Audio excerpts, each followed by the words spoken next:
هێزەکانی دموکراتیکی سووریا دەستوری نوێی ئیسلامی سووریایان بە تەواوی ڕەت کردەوە. هێزەکانی دموکراتیکی سووریا هاوپەیمانی سەربازی بەڕابەرایەتی کوردەکان کە بەسەر باکووری ڕۆژهەڵاتی سووریادا حکوم دەکات ڕاگەیەندراوی دەستوری دەرکراو لەلایەن سەرکردایەتی نوێی ئیسلامی لە دەمێژق ڕەت کردەوە و داوای سەر لە نوێ نووسینەوەی کردەوە. بەرپرسانی کوردی باکووری ڕۆژهەڵاتی سووریا کە دوای چەندین دەیە پەراوێزخستن لە سەردەمی حکوومەتی بنەماڵەی ئەسەد دوای ناکۆکیە ناوخۆیەکانی ئەم وڵاتە سیستمێکی خۆبەڕێوەبەریان دروست کردووە، دەترسن سەرکردایەتی نوێی دمشق لە بواری زۆرێک لە مافەکانیان لەوانە فێربوونی زمانی کوردی لە قوتابخانەکان و ئامادەبوونی ژنان لە پۆستە باڵەکانی حکوومەتدا پاشەکشە بکات. بە گوێرەی ڕادیۆی فەڕەنسا، ئەنجومەنی دموکراتیکی سووریا باڵی سیاسی هێزەکانی دموکراتیکی سووریا ڕۆژی هەینی 14 مارس لە بەیاننامەیەکی نووسراودا ڕاگەیەندراوی ڕەشنووسی دەستوری ئەحمەدولشەرع سەرۆکۆماری کاتی سووریایی بە تەواوی ڕەت کردەوە و ڕایگەیاند دەقەکەی زۆرداری بە شێوەیەکی نوێ بەرهەم هێناوەتەوە و دەسەڵاتی کۆنتڕۆڵ نەکراو دەداتە دەسەڵاتی جێبەجێکار.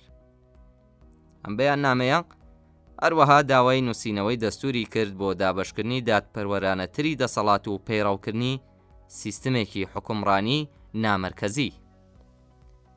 بە پێی ڕاگەیاندنی ئەنجومەنی دموکراتیکی سووریا، هەر ڕاگەیەندراوێکی دەستوری دەبێت ئەنجامی ڕێککەوتنێکی ڕاستەقینەی نیشتمانی بێت، نەک پرۆژەیەک لەلایەن حیزبێکەوە سەپێنرابێت.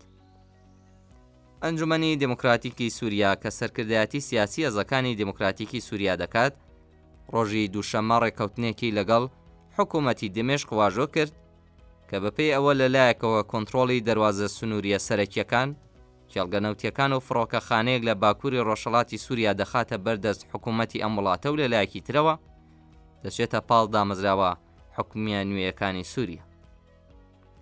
ئەم ڕێککەوتنە کە بڕیارە تا کۆتایی ساڵ جێبەجێ بکرێت چۆنیەتی تێکەڵکردنی کاری سەربازی هێزەکانی دموکراتیکی سووریا لەگەڵ وەزارەتی بەرگری ئەم وڵاتەی ڕوون نەکردوێتەوە.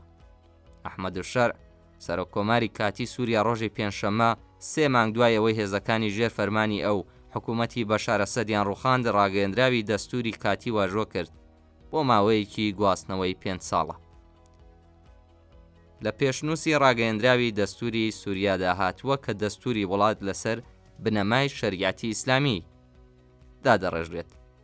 گێر پێدەرسەن نێردراوی تایبەتی نەتەوە یەکگرتوەکان بۆ کاروباری سووریا لە بەیاننامەیەکدا کە لە 14مین ساڵیادی دەستپێکردنی ڕاپەڕێنی سووریەکان دژی حکوومەتی بەشار ئەسەد لە ژنێڤ خوێندرایەوە جەختی کردەوە کە سووریا ئێستا لە ساتێکی ئەستیاردایە.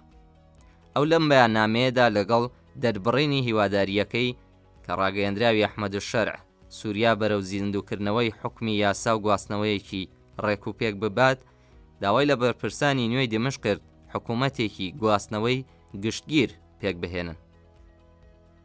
نێردراوی تایبەتی نەتەوە یەکگرتوەکان بۆ کاروباری سووریا هەروەها توێژینەوە تایفیەکانی دواییەی ئەم وڵاتی کە تێیدا نزیکەی 1000 کەس لە هاوڵاتیە سووریەکان گیانیان لەدەستا بە ترسناک وەسف کرد و داوای لێکۆڵینەوەی سەر بەخۆی لەم بارەیەوە کرد. بە گوتەی ئەو کەشی بێمتمانەیی و ترس دەتوانێت هەموو ماوەی گواستنەوە بخاتە مەترسیەوە.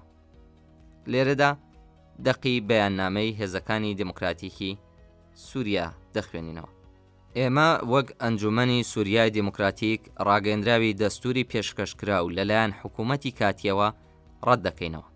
ئێمە لە بەیاننامەی 26 فێڤری 2025دا ڕامانگەیاند کە کۆنگرەی دیالۆگی نیشتیمانی لە ڕووی نوێنەرایەتیکردنی پێکاتەکانی کۆمەڵگا و بزوتنەوە سیاسیەکان شەفافیەتی نییە. ئەنجومەنی سووریای دموکراتیک جارێکی تر جەخت دەکاتەوە کە هەموو ئەو هەنگاوانەی کە لەسەر بنەمای بڕیارەکانی دەرکراو لەم کۆنگرەیەدا هەڵدەگیرن لە بواری چارەسەرکردنی کێشەی نیشتمانیدا کەم و کوڕیان هەیە. پێشنووسی ناوبراو دیکتاتۆریەت بە شێوەیەکی نوێ بەرهەم دەهێنێتەوە.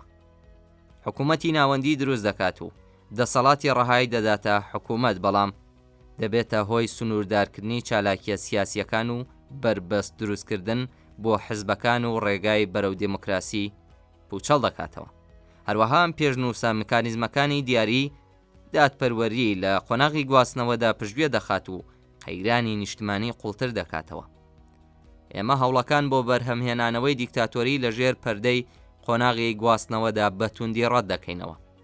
جەخت دەکەینەوە کە ڕاگەیەندراوی دەستور دەبێت بەرهەمی ڕێکەوتنە ڕاستەقینەکانی کۆمەڵایەتی بێت، نەک بەرهەمی پرۆسەیە کە تەنها لەلایەن یەکێک لە لایەنەکانەوە سەپێنرا بێت. لەسەرم بنەمایە ئێمە داوای پێداچوونەوە دەکەین لەم ڕاگەیەندراوە. دەستور دەبێت دابەشکردنی دەسەڵات بە شێوەیەکی دادپەروەرانە بێنێتە دی، پارێزگاری لە ئازادی چالاکیە سیاسیەکان بکات و مافی هەموو پێکاتەکانی سووریا بە فەرمی بناسێت. دەبێت سیستمی نامەرکەزی دموکراتیک بکرێتە بنەمای کار و بۆ بەدیهێنانی دادپەروەریش لە پرۆسەی گواستنەوەدا میکانیزمی شەفاف پێک بهێنرێت. سووریا وڵاتی هەموو ڕۆڵەکانیەتی. ئێمە دووبارە دروستکردنەوەی سیستەمی دیکتاتۆری قبوڵ ناکەین.